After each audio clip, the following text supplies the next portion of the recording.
Kumikislap ang screen ng cellphone sa dilim ng kanyang hotel room. Isang malamig na liwanag na tila humihiwa sa katahimikan. Nasa litrato, si Lucian, ang kanyang asawa. Nakangiti ito, ang klase ng ngiti na para lamang sa kanya.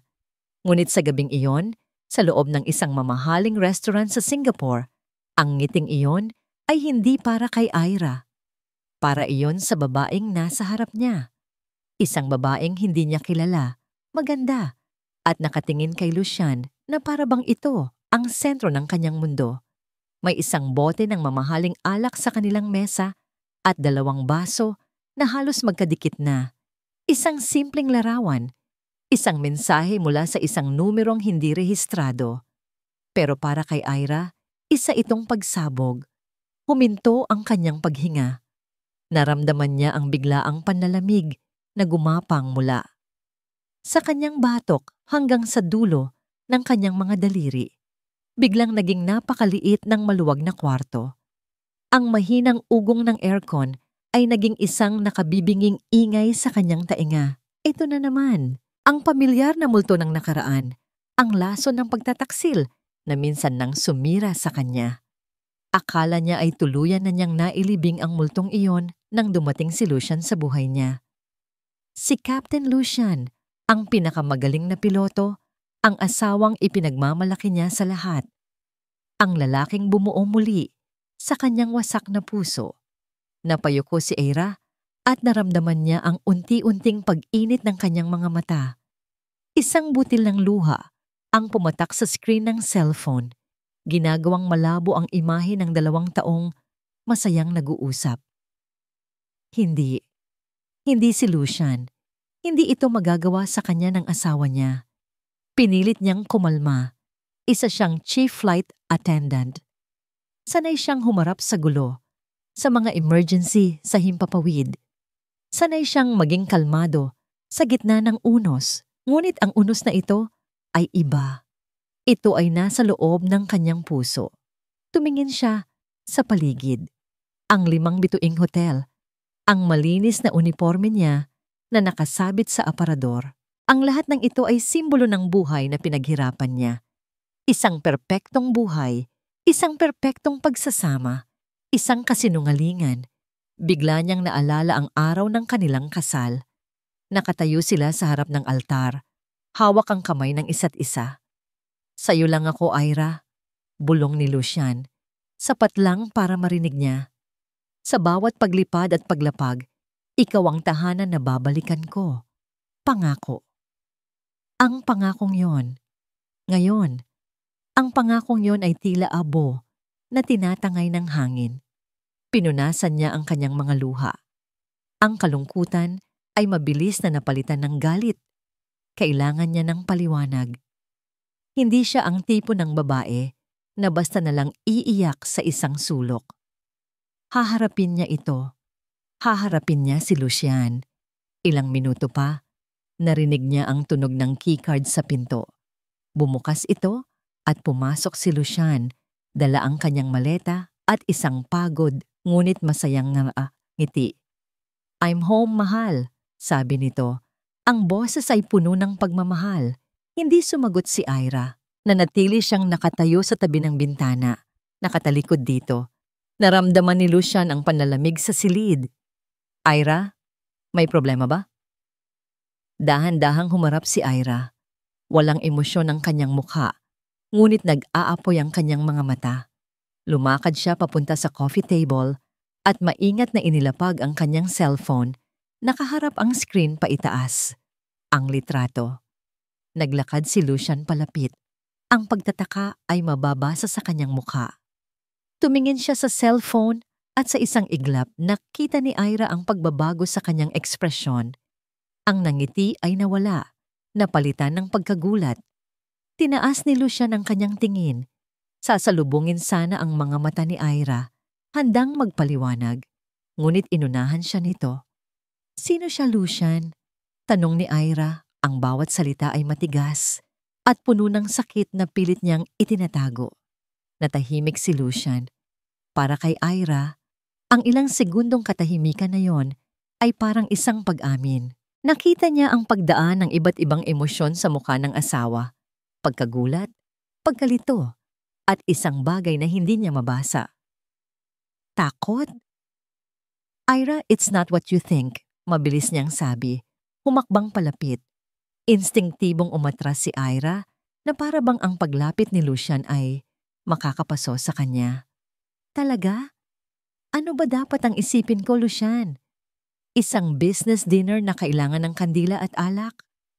Sarkasmo ang bumalot sa kanyang boses, isang manipis na kalasag para sa kanyang pusong nagdurugo. Kaibigan siya, Ira, anak ng kasosyo ko, sa isang maliit na investment. Nagpatulong lang siya tungkol sa ilang papeles. Ang paliwanag ni Lucian ay mabilis at walang detalye, masyadong pilit. Kaibigan? Tumawa si Ira ng walang saya. Ganyan ba talagang ngumiti ang asawa ko sa isang kaibigan lang? Magtiwala ka sa akin, Ira, please. Hinawakan ni Lucian ang kanyang mga braso.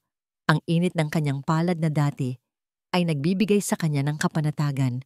Ngayon ay parang rehas na bakal. Wala lang yon. Wala lang. Inalis ni Ira ang kanyang mga kamay. Ang pinakamasasakit na bagay sa mundo ay laging nagsisimula sa wawala lang, Lucian. Hindi na muling nagsalita pa si Lucian. Alam ni Ira na wala na siyang makukuhang sagot sa gabing iyon. Kinabukasan, maaga itong umalis. Para sa isa na namang lipad, nag-iwan lamang ng isang malamig na halik sa kanyang noo habang siya'y nagtutulog-tulugan. Ang pag-alis niya ay hindi nagdulot ng kapayapaan, bagkus ay nag-iwan ng mas maraming espasyo para sa mga bulong ng pagdududa.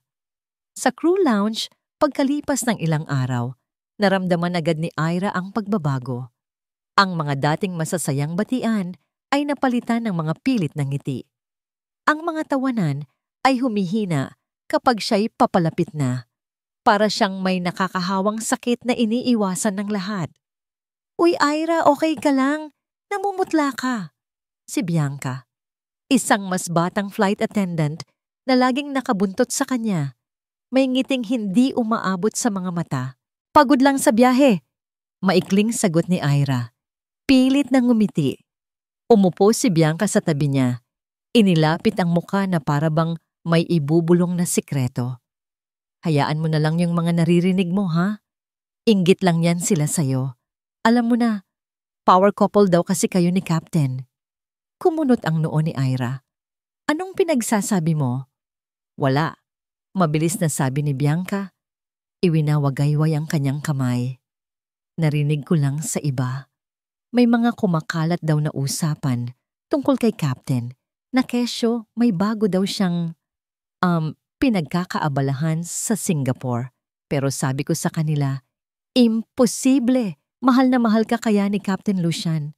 Bawat salita ni Bianca ay isang karayom na tumutusok sa puso ni Ira. Ang kanyang hiya ay napalitan ng matinding galit, hindi kay Bianca, kundi sa sitwasyon. Ang pribadong sakit niya ay isa na palang pampublikong tsismis. Pinilit niyang tumawa. Mga tsismosa talaga kahit kailan. Hayaan mo sila. Ngunit alam niyang nanginginig ang kanyang boses. Nang gabing iyon, sa kanilang tahimik na bahay, naramdaman ni Ira na para siyang isang magnanakaw. Binuksan niya ang laptop ni Lucian, isang bagay na hindi niya kailanman ginawa. Tiningnan niya ang kanyang mga email, ang kanyang social media. Walang kahina-hinala. Masyadong malinis, masyadong perpekto. Sinubukan niyang tawagan si Lucian na nasa Hong Kong naman ngayon. Hello? Sagot nito, ang boses ay pagod. Kumusta ang lipad? Tanong ni Ira. Pilit pinapanatiling normal ang kanyang tono. Okay lang, maulan dito. Kayo dyan? Mainit. Isang mahabang katahimikan. Dati, kaya nilang mag-usap ng ilang oras tungkol sa kahit anong bagay. Ngayon, ang katahimikan sa pagitan nila ay isang malawak na karagatan na hindi kayang tawirin. Sige na, magpahinga ka na, sabi ni Ira. Hindi na makatiis sa pagkukunwari. Ira, wait! Pero ibinaba na niya ang tawag. Napasandal siya sa pader at dahan-dahang napaupo sa sahig. Ang babaeng kayang mag-utos Sa isang buong cabin crew, ang babaeng humaharap sa mga emergency nang walang takot ay umiiyak ngayon na parang isang batang nawawala. Biglang umilaw ang kanyang cellphone. Isang mensahe mula kay Bianca. Nanginginig ang mga kamay ni Ira habang binubuksan ito. Ira, sorry kung nakukulitan ka na, pero andito ako ngayon sa Changi Airport. Nakita ko na naman siya, yung babae sa picture. Humigpit ang hawak ni Ira sa cellphone. Nagpatuloy ang text. May kasama siyang bata. May kasama siyang bata. Para siyang binuhusan ng nagyayelong tubig. Paulit-ulit na umikot sa isipan ni Ira ang mga salitang yon habang nakatitig siya sa kawalan. Isang bata. Hindi lang ito isang simpleng pagkikita. Hindi lang ito isang hapunan. Isang bata ang nag-uugnay sa kanila. Ang larawan ay isang lamat. Ang mga tsismis ay isang basag. Pero ang balitang ito ang tuluyang dumurog sa perpektong larawan ng buhay na matagal niyang iningatan. Kinabukasan, sa kanilang pre-flight briefing, ramdam na ramdam ni Ira ang bigat sa himpapawid at hindi ito dahil sa papalapit na sama ng panahon. Bawat galaw niya ay tila pinapanood. Bawat salita niya ay kailangan niyang pilitin para lumabas. Naramdaman niya ang mga matang nakatutok sa kanya. Hindi tingin ng paghanga na gaya ng dati, kundi tingin ng awa at pag-uusisa. Okay team, our flight today is to Bangkok. Natigilan siya. I mean to Dubai. Apologies. Isang maliit na pagkakamali. Ngunit sa pandinig niya, kasing lakas ito ng isang pagsabog. Nakita niya ang pag-iwasan ng tingin ng kanyang mga kasama. Ang kahihiyan ay tila isang makapal na kumot na bumalot sa kanya. Halos hindi siya makahinga. Pagkatapos ng briefing, nilapitan siya ni Lorna, isa sa mga senior flight attendant na malapit sa kanya. Ira, anak, mahinang sabi nito, puno ng pag-aalala. Pasensya na kung makikialam ako, pero ayos ka lang ba talaga? Kung may mabigat kang dinadala, nandito lang kami. Ang kabaitan ni Lorna, na dapat sana'y magbibigay ng ginhawa, ay lalo lang nagpasikip sa kanyang dibdib. Dahil sa mga mata ni Lorna, nakita ni Ira ang kumpirmasyon, alam na ng lahat. Si Ira Villanueva, ang babaeng kinaiinggitan ng marami, ay isa na ngayong kaawa-awang asawang pinagtataksilan. Salamat, Ate Lorna. Pagod lang talaga. Pilit niyang ngiti bago mabilis na tumalikod at naglakad papasok sa banyo. Nakaharap sa salamin, tinitigan niya ang sariling refleksyon. Sino ang babaeng ito? Ang mga mata ay pagod at may bahid ng takot.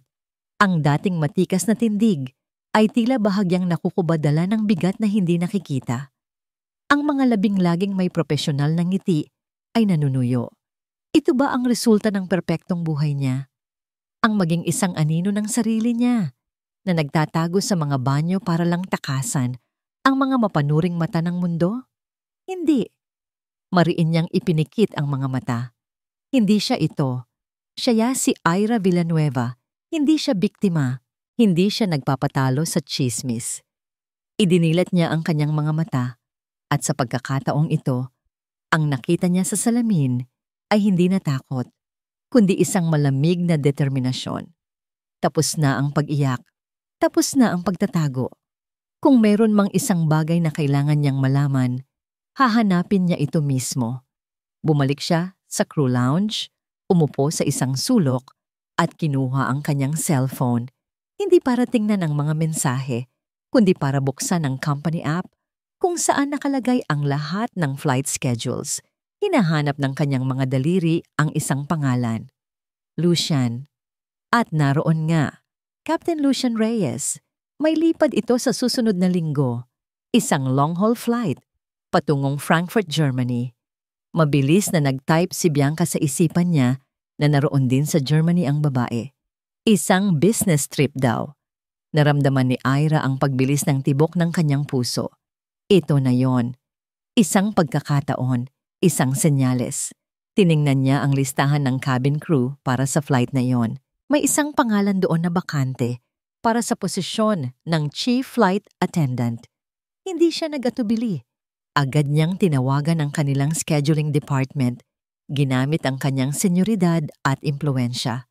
Pagkatapos ng ilang minuto, natanggap niya ang email ng kumpirmasyon. Siya na ang mamumuno sa cabin crew sa flight na yon. Ibinaba niya ang kanyang cellphone, ang kanyang mga kamay ay hindi na nanginginig. Mayroon ng plano, mayroon ng direksyon. Hindi na siya ang Ira na naghihintay lang sa mga bulong ng hangin. Siya na mismo ang susugod sa gitna ng bagyo. Tumingin siya sa bintana ng lounge.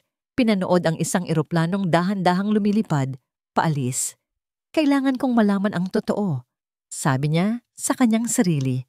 Ang boses sa kanyang isipan ay matatag at hindi natitinag. Kahit ano pa ang kahinatnan nito, ang 4 na sulok ng hotel room sa Hong Kong ay parang isang kulungan. Tahimik, malamig, walang kaluluwa. Katulad ng pakiramdam niya sa tuwing maaalala niya ang malamig na titig ni Ira. Napabuntong hininga si Lucian at naupo sa gilid ng kama. Kinuha niya ang kanyang cellphone at tiningnan ang litrato ni Ira na nakasave sa kanyang lock screen. Nakangiti ito, kuha noong huli silang magbakasyon sa El Nido. Iyon ang Ira na minahal niya. Ang Ira na kayang painitin ang anumang silid sa kanyang tawa pa lamang. Ang Ira na ngayon ay ilang libong milya ang layo. Hindi lang sa distansya, kundi pati sa puso. Nag-swipe siya sa kanyang gallery at huminto sa isang litrato na kailanman ay hindi niya ipapakita kay Ira. Isang lalaking payat at maputla na nakahiga sa kama ng ospital, ngunit pilit na ngumingiti. Sa tabi nito ay isang sanggol na mahimbing na natutulog. Si Miguel, ang kanyang matalik na kaibigan, at si Sofia, ang anak nito. Paano niya ipapaliwanag ang isang bagay na kahit siya ay hirap ng buhatin? Paano niya sasabihin kay Ira na ang bawat paglipad niya patungong Singapore ay hindi para sa isang babae, kundi para sa isang pangakong binitiwan niya sa isang kaibigang nag-aagaw buhay? Biglang bumalik sa kanyang alaala ang amoy ng ospital. Isang pinaghalong amoy ng gamot at papalapit na kamatayan. Nasa isang pribadong silid sila. Ang tanging maririnig ay ang mahinang tunog ng life support machine. Hinawakan ni Miguel ang kanyang kamay. Ang dating mahigpit na hawak ng isang kapwa-piloto ay ngayon ay mahina na at nanginginig. Lucian, pare. Hirap na sabi ni Miguel, bawat salita ay isang pakikibaka. Huwag kang magsalita, magpagaling ka, sabi ni Lucian. Pilit na pinapatatag ang kanyang boses. Umiling si Miguel. Isang mapait na ngiti ang sumilay sa kanyang mga labi. Alam na natin pareho na hindi na ako magtatagal. Huminga siya ng malalim. Si Isabella, ang ate ko, at si Sofia. Wala na silang ibang aasahan. Nandito ako, Miguel. Hindi ko sila pababayaan. Hindi sapat yun, pare. Tumingin si Miguel ng diretso sa kanyang mga mata. Ang mga ito'y puno ng pagsusumamo. Gusto kong mangako ka. Maging pangalawang ama ka kay Sofia. Maging papaninong kanya. Ikaw na ang bahala sa kanila, pare. Pangako. Naramdaman ni Lucian ang bigat ng mga salitang iyon. Hindi lang ito isang simpleng pakiusap. Ito ay isang basbas, isang responsibilidad. Pangako, Miguel, ako ang bahala, sabi niya. At sa mga salitang iyon, nakita niya ang kapayapaan sa mga mata ng kanyang kaibigan bago ito tuluyang pumikit. Hanggang ngayon, ang pangakong iyon ay umuugong pa rin sa kanyang puso. Nagring ang kanyang cellphone at ang pangalan ni Isabella ang lumabas sa screen. Hello, Lucian? Sabi ng babae sa kabilang linya. Ang boses nito ay kalmado ngunit may bakas ng pagod. Isabella, kumusta? Kumusta si Sofia? Okay lang kami. Tumawag lang ako para i-update ka. Nakausap ko na yung abogado. Kailangan daw nating mapirmahan yung mga papeles para sa legal guardianship bago matapos ang buwan. Napahilot si Lucian sa kanyang sentido. mga papeles, abogado, mga bagay na nagpapahirap sa isang sitwasyong mahirap na. Sige, titingnan ko ang schedule ko. Susubukan kong dumaan dyan sa Frankfurt pagkatapos ng lipad ko. Salamat ulit, Lucian. Hindi ko alam ang gagawin namin kung wala ka. Wala yon. Pangako ko to kay Miguel. Pagkatapos ng tawag, napatingin ulit siya sa litrato ni Ira. Gusto niyang sabihin dito ang lahat. Gusto niyang ibahagi ang bigat na kanyang dinadala. Ngunit alam niyang ang pangalang Miguel ay magbubukas lamang muli ng mga sugat na matagal nang naghilom. Ang matinding alitan ni Ira at Miguel noon dahil sa isang hindi pagkakaunawaan ay nag-iwan ng lamat sa kanilang mga samahan. Ayaw na niyang balikan pa yon. Ayaw niyang saktan si Ira sa paraang yon. Sa isip niya, pinoprotektahan niya ito. Ngunit hindi niya namamalayan na ang kanyang katahimikan ang siyang unti-unting pumapatay sa kanilang dalawa. Binuksan niya ang kanyang company tablet para tingnan ang schedule ng kanyang susunod na flight, Frankfurt. Naroon na ang kanyang isipan sa mga papeles at kay Sofia nang bigla siyang may napansin sa listahan ng mga cabin crew. Dahan-dahan niyang sinuri ang mga pangalan. At doon, sa pinakataas ng listahan, nakasulat ang pangalang nagpatigil sa kanyang paghinga. Ira Villanueva, Chief Flight Attendant. Nanlamig ang kanyang sikmura. Ang lahat ng bigat na kanyang nararamdaman ay tila na doble. Ang Frankfurt, ang lugar kung saan niya kailangang tuparin ang kanyang pangako, ay siya ring lugar kung saan sila magtatagpo ng kanyang asawang puno ng pagdududa. Napapikit siya ng mariin. Diyos ko! Bulong niya sa hangin, hindi sa ganitong paraan. Ang pamilyar na ugong ng makina ng eroplano ay dapat sana'y nagbibigay ng kapanatagan kay Ira. Ito ang kanyang mundo, ang kanyang kaharian sa himpapawid. Ngunit sa flight na ito, ang bawat tunog ay tila isang babala, isang paalala ng unos na sasalubong sa kanya.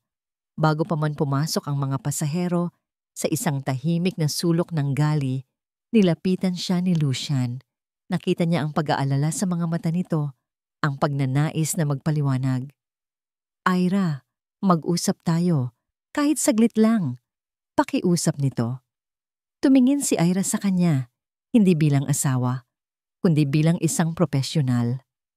Ang kanyang mukha ay isang perpektong maskara ng kahinahunan. May trabaho tayo, Kapitan. Sabi niya, ang paggamit sa titulo nito ay isang pader na sadyang itinayo niya sa pagitan nilang dalawa.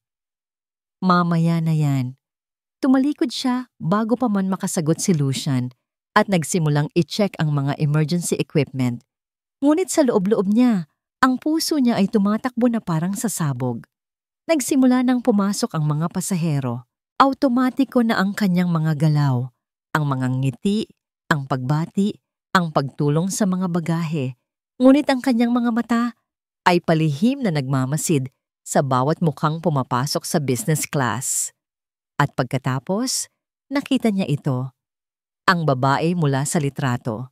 Maganda, elegante, at may itsurang sanay sa karangyaan. Nagtama ang kanilang mga mata sa loob lamang ng isang segundo. Isang segundong puno ng hindi maipaliwanag na tensyon. Ngunit hindi ang babae ang nagpatigil sa paghinga ni Ira, kundi ang maliit na batang babae. Nahawak nito sa kamay. Ang bata ay may mga matang katulad ng kay Lucian. Para siyang sinaksak. Napakapit siya sa gilid ng upuan para suportahan ang sarili. Ang lahat ng dugo sa kanyang mukha ay tila bumagsak sa kanyang mga paa. Mabuti na lang at abala ang ibang flight attendant, kaya't walang nakapansin sa kanyang biglaang pamumutla. Nang makaupo na ang lahat, kailangan niyang paghandaan ang serbisyo. At sa kanyang malas, ang section niya ay ang mismong business class. Ma'am, would you like some water or juice? Tanong niya sa babae. Ang kanyang boses ay sinanay na maging kalmado at magalang, kahit na ang gusto niyang gawin ay isigaw ang lahat ng tanong na bumabara sa kanyang lalamunan. Ngumiti ang babae. Juice for my daughter. Please, water for me. Kinuha ni Ira ang mga inumin. Ang kanyang mga kamay ay bahagyang nanginginig. Inabot niya ito at sa proseso, ang munting bata ay ngumiti sa kanya. Isang nangiting napaka-inosente at puro na lalo lamang nagpaguho sa mundo ni Ira. Sa kalagitnaan ng paglipad, lumabas si Lucian mula sa sabungan. Hindi ito isang normal na gawi. Ang mga piloto ay karaniwang nananatili sa loob. Ngunit lumabas ito. Ang dahilan ay para gamitin ang banyo. Ngunit hindi ito dumiretso doon. Huminto ito sa tabi ng upuan ng babae. Pinanood ni Ira ang lahat mula sa siwang ng kortina ng gali. Nakita niya kung paano ginulo ni Lucian ang buhok ng bata. Nakita niya ang pamilyar na ngiti sa mga labi ng asawa niya habang kinakausap nito ang mag-ina. Isang perpektong larawan ng isang masayang pamilya at siya ang tagalabas na nanonood. Tumalikod na si Lucian para bumalik sa sabungan. Huminto ito saglit, lumingon at kumaway sa bata. At doon, sa katahimikan ng cabin na binasag lamang ng ugong ng eroplano, narinig ni Ira ang isang tinig, isang matinis at masayang tinig ng bata na tumawag ng malinaw at buong pagmamahal. Bye-bye, Papa. Isang salita, dalawang pantig. Ngunit sapat na yon para wasakin ang anumang natitirang pag-asa sa puso ni Ira. Ang natitirang oras ng flight ay isang malabong panaginip para kay Ira. Gumalaw siya na parang isang robot. Ang kanyang ngiti ay nakapako sa kanyang mukha habang ang kanyang kaluluwa ay nagliliyab sa sakit. Ang salitang Papa ay paulit-ulit na umalingaw-ngaw sa kanyang isipan. Isang sirang plaka na walang katapusan. Paglapag nila sa Frankfurt at pagkatapos ng lahat ng post-flight duties, sabay silang naglakad ni Lucian papunta sa hotel shuttle. Walang nagsasalita. Ang katahimikan sa pagitan nila ay mas mabigat pa kaysa sa lahat ng kanilang daladalang bagahe. Pagpasok sa kanilang hotel room, hindi na natiis ni Ira. Binitiwan niya ang kanyang maleta sa sahig. Ang tunog ay isang malakas na kalabog sa gitna ng katahimikan. Isang senyales na tapos na ang pagkukunwari. Huminga siya ng malalim at nang magsalita siya, ang kanyang boses ay kalmado sa isang paraan na nakakatakot. May pamilya ka na pala, Lucian. Hindi ito isang tanong. Isa itong pag-amin sa isang katotohanang matagal na niyang tinatakasan. Natigilan si Lucian sa pag-aayos ng kanyang gamit. Humarap siya. Ang kanyang mukha ay isang maskara ng pagkalito at sakit. Ira, anong sinasabi mo? Hindi totoo yan. Huwag ka nang magsinungaling. Sa wakas, bumigay na ang kanyang kontrol. Ang lahat ng sakit, kahihiyan, at galit na inipon niya sa loob ng ilang linggo ay sumabog na parang isang bulkan. Narinig ko kung paano kanya tinawag. Papa! Napakagaling mong artista, Lucian. Napakagaling niyong dalawa. Hindi mo naiintindihan, Ira. Pakinggan mo muna ako. Lumapit si Lucian. Sinusubukang abutin siya. Huwag mo akong hahawakan. Sigaw niya. Ang mga luha ay tuluyan ng bumuhos mula sa kanyang mga mata. Ano pa ba ang kailangan kong maintindihan? Malinaw na ang lahat. Ang mga lihim na biyahe mo sa Singapore, ang mga chismis, ang litrato, at ngayon ito, harap-harapan. Hindi ganoon, Ira. May mas malalim na dahilan ng lahat ng ito. Dahilan? Humalakhak si Ira. Isang tawang walang bahid ng saya. Anong dahilan, Lucian? Na nagsawa ka na sa akin? Na hindi ko na ibigay sa iyo ang isang anak, kaya't naghahanap ka ng iba? Sabihin mo. Bawat salita niya ay isang punyal na itinarak niya, hindi lang sa puso ni Lucian, kundi pati na rin sa sarili niya. Nakita niya ang sakit sa mga mata ni Lucian. Nakita niya ang pagnanais nitong magpaliwanag. Ngunit paano pa siya maniniwala? Kung talagang mahal mo pa ako, sabi ni Ira, ang kanyang boses ay basag na. Bakit hindi mo pa ako palayain para naman matapos na ang pagpapahirap na to? Hindi ko yan gagawin dahil mahal kita. Desperadong sabi ni Lucian. Ikaw ang mahal ko, Ira. Pagmamahal ba ang tawag dito? Napailing si Ira. Ang mga luha ay patuloy sa pag-agos. Hinila niya ang kanyang maleta at binuksan ang aparador. Kinuha niya ang mga damit ni Lucian at walang awang inihagis ang mga ito sa ibabaw ng kama. Ira, anong ginagawa mo? Tinatapos ko na to. Sigaw niya. Ayoko na, Lucian. Suko na ako. Hinila niya ang sarili niyang maleta papunta sa pinto. Bawat hakbang ay parang may tinik. Bawat paghinga ay isang pasakit. Huminto siya sa may pinto at lumingon sa huling pagkakataon. Nakatayo si Lucian sa gitna ng magulong kwarto, sa gitna ng magulong buhay na nilikha nito. Ang kanyang mukha ay larawan ng pagkatalo at kawalan ng pag-asa. Tapos na tayo, Lucian, sabi niya. Ang mga salita ay halos pabulong na lamang, ngunit may bigat ng isang hatol. At pagkatapos, tumalikod na siya. Binuksan niya ang pinto at lumabas. Hindi na lumingon pa. Isinara niya ang pinto. At ang malakas na pagsara nito ay ang tunog ng pagtatapos, ang tunog ng isang perpektong larawan na tuluyan ng nabasag at naging abo. Ang bawat sulok ng bagong hotel room na ito ay sumisigaw ng salitang estranghero. Ang amoy ay iba. Ang kama ay hindi pamilyar. Ang katahimikan ay nakakabingi. Ito. Sa pansamantalang kanlungang ito, tuluyan ng gumuho ang mundo ni Ira. Nakaupo siya sa sahig, nakasandal sa kama, yakap-yakap ang kanyang mga tuhod. Sa screen ng kanyang cellphone, tinititigan niya ang mga litrato ng kanilang kasal. Si Lucian, nakangiti habang isinusuot ang singsing sa kanyang daliri. Silang dalawa, magkayakap, ang mga matay nangungusap ng mga pangakong panghabambuhay. Mga pangakong ngayon ay abo na.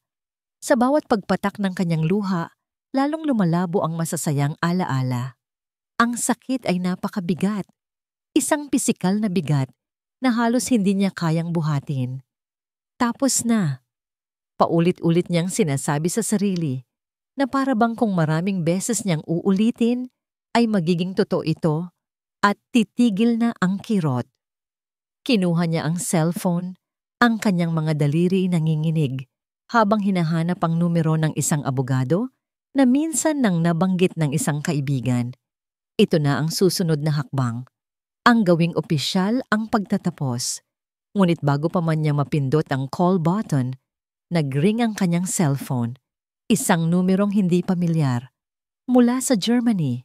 Sa una, ayaw niyang sagutin. Wala siyang lakas para makipag-usap kahit kanino.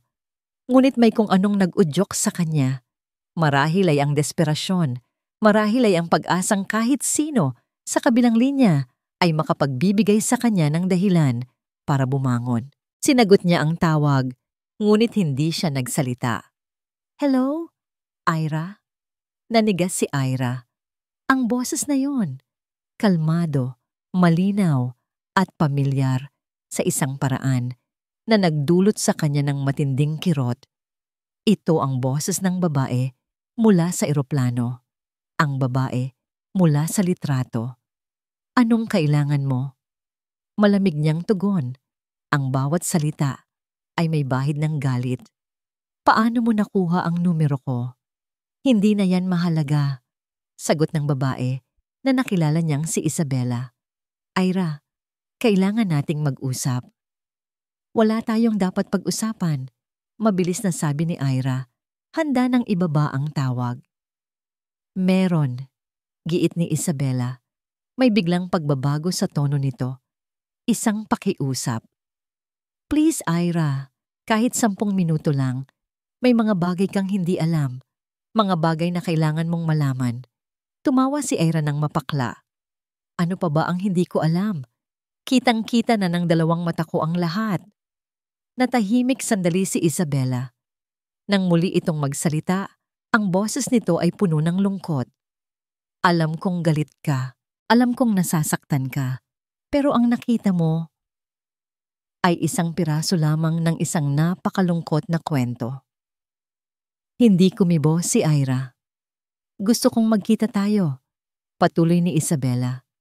Hindi para sa akin, kundi para kay Lucian at para sa isang bagay na may kinalaman sa huling pangako sa kapatid kong si Miguel. Miguel. Natigilan si Ira. Ang paghinga niya ay tila nahinto. Ang pangalang iyon, ang matalik na kaibigan ni Lucian, ang kaibigan nitong matagal na niyang hindi nakikita, ang kaibigan nitong minsan na niyang nakaalitan. Anong kinalaman ni Miguel dito? Anong ibig sabihin ni Isabela na kapatid niya si Miguel? Ang galit sa puso ni Ira ay biglang nahaluan ng matinding pagkalito. Ang mga piraso ng puzzle sa kanyang isipan ay lalong gumulo. Wala sa mga ito ang magkakatugma. "Nasaan ka?" tanong ni Ira, hindi na makapaghintay. "Nasa lobby cafe ako ng hotel mo. Hihintayin kita." Bago pa man makasagot si Ira, nagpatuloy si Isabela. Ang kanyang boses ay halos pabulong na lamang, ngunit malinaw at puno ng bigat.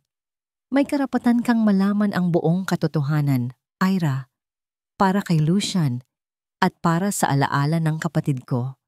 Naglakad si Ira papasok sa lobby cafe na parang isang sundalong papunta sa digmaan. Ang bawat hakbang ay mabigat. Ang kanyang puso ay isang tambol na walang tigil sa pagtugtog. Nakita niya agad si Isabela sa isang mesa sa sulok, nakatalikod sa karamihan. Kalmado itong umiinom ng tsaa, isang imahe ng katahimikan na lalong nagpaalab sa galit ni Ira. Umupo si Ira sa harap nito nang walang paalam. Hindi siya nagsalita. Hinayaan niyang ang kanyang nanlilisik na mga mata ang magtanong. "Salamat sa pagdating mo." Mahinahong simula ni Isabela. Inilapag nito ang tasa. "Alam kong hindi ito madali para sa'yo." "Diretsuhin mo na ako." Malamig na tugon ni Ira. Huminga ng malalim si Isabela, tila naghahanda sa isang mahabang kwento. "Si Miguel ang piloto. Nakababatid kong kapatid siya." Natigilan si Ira. Ang Miguel na kilala niya, ang kaibigan ni Lucian, ay kapatid ng babaeng ito? Ang unang piraso ng puzzle ay inilatag, ngunit lalo lang nitong ginulo ang kanyang isipan. Namatay si Miguel 8 buwan na ang nakalipas. Patuloy ni Isabela, ang boses ay bahagyang nanginig. "Stage 4 pancreatic cancer. Mabilis lang. Halos walang nakakaalam maliban sa amin at sa iilang malalapit na kaibigan, kabilang na si Lucian." Naramdaman ni Ira ang panunuyo ng kanyang lalamunan. Ang asawa ni Miguel, sabi pa ni Isabela, ay namatay din. 1 taon bago siya. Namatay ito habang isinisilang ang kanilang nag-iisang anak, si Sofia. Sofia, ang pangalan ng bata, ay tumusok sa puso ni Ira na parang isang old na salamin. Bago mawala si Miguel, halos pabulong na sabi ni Isabela, may isa siyang huling hiling kay Lucian, ang taong pinagkakatiwalaan niya ng higit sa lahat. Hiniling niya na mangako si Lucian na magiging pangalawang ama ito ni Sofia, na aalagaan sila, na hindi niya kami pababayaan. Kumuha si Isabela ng isang sobre mula sa kanyang bag at dahan-dahang itinulak ito sa ibabaw ng mesa palapit kay Ira. Ito ang mga papeles na inaayos namin, mga legal na dokumento para opisyal na maging legal guardian at ninong si Lucian. Binuksan ni Ira ang sobre. Nakita niya ang mga salitang hindi niya maintindihan, ngunit ang mga pangalan ay malinaw na malinaw. Lucian Reyes, Sofia Reyes Alonzo, Miguel Alonzo. Ang mundo ni Ira ay nagsimulang umikot. Ang tawag ni Sofia sa kanya ay Papa Ninong. Malungkot na ngangiti ni Isabela, pero isa siyang 4 na taong gulang na bata. Minsan, nahihirapan siyang bigkasin yon, kaya't ang Papa Ninong ay nagiging papa na lang. Sa isang iglap, lahat ng bagay ay nagkaroon ng katuturan. Ang pagod sa mga mata ni Lucian, ang mga hindi matapos-tapos na paliwanag, ang kanyang mga pakiusap na magtiwala lang, ang kanyang pag-iwas na banggitin ang isang pangalan na alam niyang magdudulot ng sakit kay Ira dahil sa kanilang nakaraang hindi pagkakaunawaan. Hindi iyon pagtataksil, Iyon ay bigat ng isang pangako. Hindi iyon panloloko. Iyon ay pagluluksa. Napahawak si Ira sa kanyang bibig. Isang tunog ang kumawala mula sa kanyang lalamunan. Isang pinaghalong tunog ng pagkagulat at matinding pagsisisi. Ang lahat ng galit na naramdaman niya ay biglang nawala. Napalitan ng isang alon ng kahihiyan na napakasakit na halos hindi niya makayanan. Paano niya nagawa ito kay Lucian? Paano niya nagawang pagdudahan ang lalaking walang ibang ginawa, kundi buhatin ang mundo para sa kanya? At ngayon, pati na rin pala para sa naiwang pamilya ng kanyang kaibigan? Ang mga luha ay muling bumuhos sa kanyang mga mata. Ngunit sa pagkakataong ito, hindi dahil sa sakit na idinulot sa kanya, kundi dahil sa sakit na idinulot niya sa lalaking pinakamamahal niya. Pasensya ka na, sabi ni Isabela na para bang nabasa nito ang kanyang iniisip. Hindi rin sinabi sa akin ni Lucian na may problema kayo. Ngayon ko lang naintindihan kung gaano kabigat ang dinadala niya mag-isa. Tumingin ito sa malayo. Nakakapagtaka nga dahil may isa pang flight attendant na nagtatanong sa akin tungkol kay Lucian sa airport noon. Mas bata, medyo kulot ang buhok. Sobrang mausisa. Biglang nag-flash sa isipan ni Ira ang mukha ni Bianca. Ang kanyang mga pekeng ngiti. Ang kanyang mga kunwaring pakikiramay. Si Bianca ang nagpadala ng litrato. Si Bianca ang nagkalat ng chismis. Si Bianca ang nagtanim ng lason. Tumayo si Ira. Ang kanyang mga kamay ay nanginginig, ngunit ang kanyang desisyon ay buo na. Pinunasan niya ang kanyang mga luha. Ang pagkalito ay napalitan ng isang malinaw na layunin. Salamat, Isabela, sabi niya. Ang kanyang boses ay basag, ngunit puno ng determinasyon. Saan ka pupunta? Tumingin si Ira ng diretso sa mga mata ni Isabela. Kailangan kong makita ang asawa ko, sabi niya. At may kailangan din akong harapin. Tumakbo si Ira. Hindi alintana ang mga taong nababangga niya sa pasilyo ng hotel. Ang tanging nasa isip niya ay si Lucian. Bawat segundong lumilipas ay parang isang karayom na tumutusok sa kanyang konsensya. Nakita niya ito.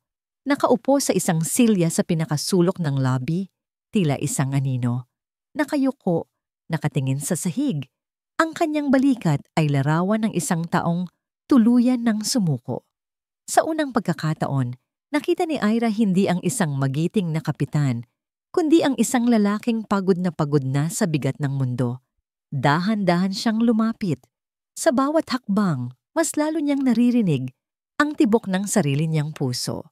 Nang nasa harap na niya ito, hindi alam ni Lucian na nariyan siya. Lucian, halos pabulong niyang tawag. Dahan-dahang itinaas ni Lucian ang kanyang ulo. Nang makita siya nito, ang kanyang mga mata ay nagpakita ng matinding pagod at sakit, na para bang hindi na ito umaasa pa.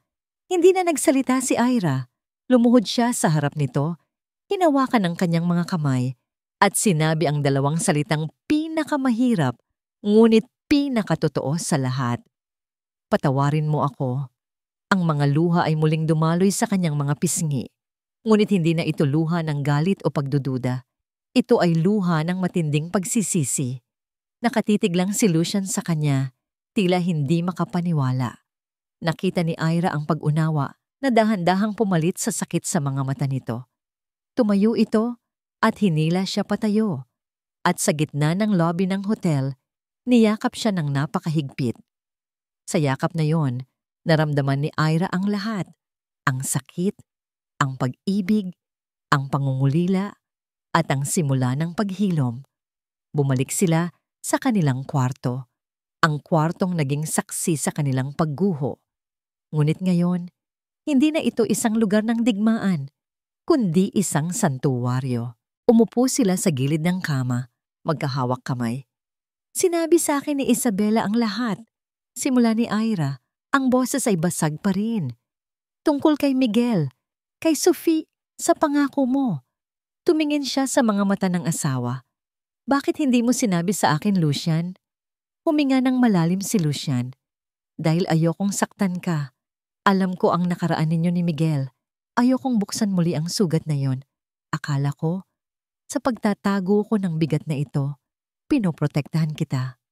Akala ko, kaya kong buhatin lahat mag-isa. Tumingin ito sa kanya, ang mga matay puno ng pagsisisi. Patawarin mo ako dahil sa aking katahimikan. Umiling si Ira. Hindi. Ako ang dapat humingi ng tawad. Pinakinggan ko ang takot ko, hindi ang puso ko. Natakot akong masira ang perpektong imahe na binuo ko para sa atin. Natakot akong maging kaawa-awa ulit sa mata ng iba. At dahil sa pride ko, nasaktan kita. Sa pagkakataong yon, wala ng captain o chief flight attendant. Sila lang si Lucian at si Ira, 2 taong nagmamahalan na parehong nagkamali dahil sa takot at maling akala. Kinabukasan, magkasama silang pumasok sa opisina ng airline sa Frankfurt. Hinanap nila si Bianca na naghahanda na para sa kanyang pabalik na lipad. Kasama nila ang German station manager na si Mr. Schmidt. Bianca, kalmadong tawag ni Ira. Lumingon si Bianca at ang pekeng ng ngiti nito ay agad na nawala nang makita si Lucian sa tabi ni Ira. Hindi ako narito para magsimula ng gulo, matatag na sabi ni Ira. Narito ako para tapusin ito. Inilahad niya ang lahat ng may kahinahunan, ang anonymous na text na natanggap niya, ang mga chismis na ikinalat ni Bianca, ang paglapit nito kay Isabela. Namutla si Bianca. Sinubukan niyang magdahilan, ngunit ang takot sa kanyang mga mata ay isang malinaw na pag-amin. We will investigate this matter thoroughly, Bianca. Seryosong sabi ni Mr. Schmidt. For now, you are grounded. Tumalikod si Bianca, talunan at walang masabi. Habang naglalakad palayo sina Ira at Lucian sa opisina, hinawakan ni Lucian ang kanyang kamay. Mas mahigpit, mas matatag. Mula ngayon, sabi ni Lucian, wala nang lihim. Kahit gaano kabigat, sabay nating bubuhatin. Ngumiti si Ira, isang tunay na ngiti sa unang pagkakataon sa loob ng mahabang panahon. Sabay nating bubuhatin. Huminto sila sa paglalakad. Tumingin si Lucian sa kanya, ang mga matay puno ng pag-asa at isang bagong kabanata. Handa ka na bang makilala ng pormalang inaanak ko? Tumango si Ira at sa gitna ng kanyang mga luha ng kaligayahan, isang malinaw na sagot ang namutawi sa kanyang puso. Lumipas ang ilang buwan. Ang malamig na taglamig sa Frankfurt ay napalitan na ng mainit na sikat ng araw sa Pilipinas. Ngunit ang pinakamalaking pagbabago ay hindi sa panahon, kundi sa loob ng puso ni Ira at Lucian. Ang kanilang bahay, na minsan ay naging isang malamig at tahimik na lugar, ay ngayon ay puno na ng tawanan. Hindi lang ng kanilang tawa, kundi pati na rin ng matinis na halakhak ng isang bata. Nasa isang parke sila. Nakaupo si Ira sa isang picnic blanket sa ilalim ng isang malaking puno ng akasya, katabi si Isabela. Pareho nilang pinapanood si Lucian na masayang hinahagis-hagis si Sofia sa hangin. Higher, Papa Ninong! Higher! Sigaw ng bata, ang kanyang tawa ay parang musika sa pandinig ni Ira. Lucian, dahan-dahan lang, baka mahilo ang bata. Natatawang saway ni Isabela. Ngumiti lang si Ira, ang salitang papa na minsan ay parang punyal sa kanyang puso. Ngayon ay nagdudulot na lang ng ngangiti sa kanyang mga labi. Ito ang simbolo ng isang pangakong tinutupad, isang responsibilidad na ngayon ay sabay na nilang binubuhat. Matapos mapagod sa paglalaro, tumakbo si Sofia papalapit sa kanila. May hawak itong isang maliit na bulaklak na pinitas nito mula sa damuhan. Hinihingal itong lumapit kay Ira at maingat na inabot ang bulaklak. For you po, sabi nito nang may matamis ng ngiti. Naramdaman ni Ira ang pag-init ng kanyang mga mata. Kinuha niya ang bulaklak at niyakap ang bata. Ang yakap nito ay mahigpit at puno ng inosenteng pagmamahal. Thank you, sweetie, bulong ni Ira sa buhok ng bata. You can call me Tita Ninang, okay? Tumango si Sofia at bumalik sa paglalaro. Mahal na mahal ka niya, sabi ni Isabela nakangiti. Para sa isang bata, madali niyang nararamdaman kung sino ang tunay na nagmamahal sa kanya. Tumingin si Ira kay Lucian na papalapit na sa kanila. Dala ang 3 bote ng tubig. Umupo ito sa tabi niya at inakbayan siya. Isinandal ni Ira ang kanyang ulo sa balikat nito. Sino ang mag-aakala? Mahinang sabi ni Lucian na ang pinakamalaking pagsubok sa pagsasama natin ang siya palang magpapatatag sa atin ng ganito? Tumingin si Ira sa asawa. Ang pagmamahal ay umaapaw sa kanyang puso. Natutunan natin ang leksyon sa pinakamahirap na paraan na ang tunay na tiwala ay hindi ang kawalan ng pagdududa, kundi ang pagpili sa pag-uusap kahit na mas madaling manahimik. At natutunan nating hindi kailangang maging perpekto, dagdag ni Lucian, kailangan lang maging totoo. Hindi na sila ang power couple na may perpektong buhay na laging nakangiti sa mga litrato. Sila ay isang pamilya na may mga lamat, may mga sugat, ngunit buo at matatag dahil pinili nilang paghilumin ang mga ito ng magkasama. Habang papalubog ang araw, pinanood nila si Sofia na masayang naghahabol ng mga paru-paro. Hinawakan ni Lucian ang kamay ni Ira. Ang init ng palad nito ay hindi na isang paalala ng sakit, kundi isang pangako ng isang bagong simula. Ang katahimikan sa pagitan nila ngayon ay hindi na isang malawak na karagatan, kundi isang tahimik at payapang lawa, isang lugar ng kapayapaan kung saan alam nilang pareho, kahit walang salita, na sila ay tahanan na ng isa't isa.